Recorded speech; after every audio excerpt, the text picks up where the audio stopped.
is Amy Hall, your local real estate professional with Keller Williams Platinum Realty, and it is Wednesday, so that means it's time to talk about what is going on in the real estate market in our area for the last 7 days. So quite a bit of new listing activity. There were 19 new listings.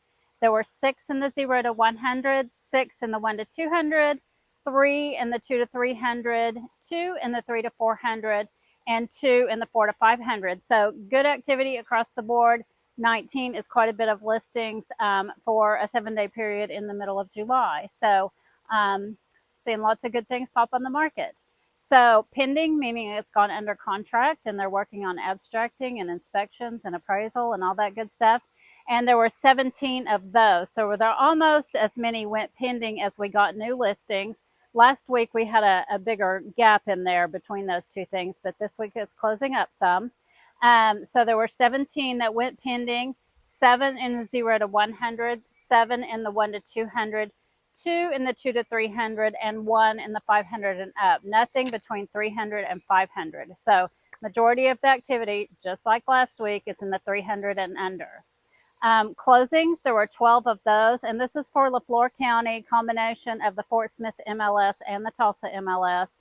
There were 12 that closed in the last 7 days, 4 in the 0 to 100, 3 in the 1 to 200, 3 in the 2 to 300, none in the 3 to 400, none in the 4 to 500, and there were 2 in the 500 and up. So again, majority of the activity, 300 and under. If you have a house that's in that 300 and up, don't despair. There are buyers out there. They are just being very cautious. They're doing their research. They're trying to find the best deal. They're not just jumping on things like they were in the past. So it does require some patience, but pretty good real estate activity this week. I did again check the number of price reductions.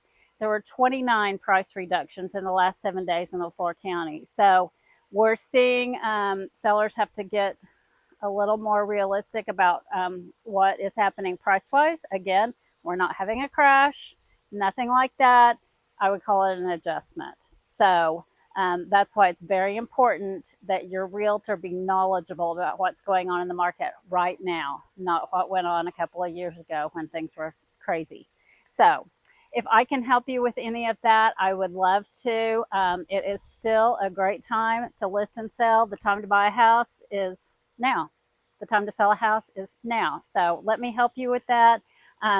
A discussion doesn't cost you anything, no strings attached. We can just talk about expectations and goals and how I can help you get there. So this is Amy Hall with Keller Williams Platinum Realty. Have a great day.